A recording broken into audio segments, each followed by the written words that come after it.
हिंदू हम पे एतराज़ करते हैं कि हम पत्थर को सजदा करें तो आप बुरा मानते हैं, आप भी तो खाना काबा को सजदा करते हैं।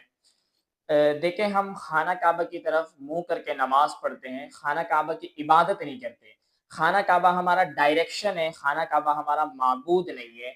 हम खाना काबा से नहीं माँगते, हम अल्लाह से ही माँगते हैं, अल्लाह ही हमारा मुश्किल कुशा है और अल्लाह ही हमारा हाजत रवा है।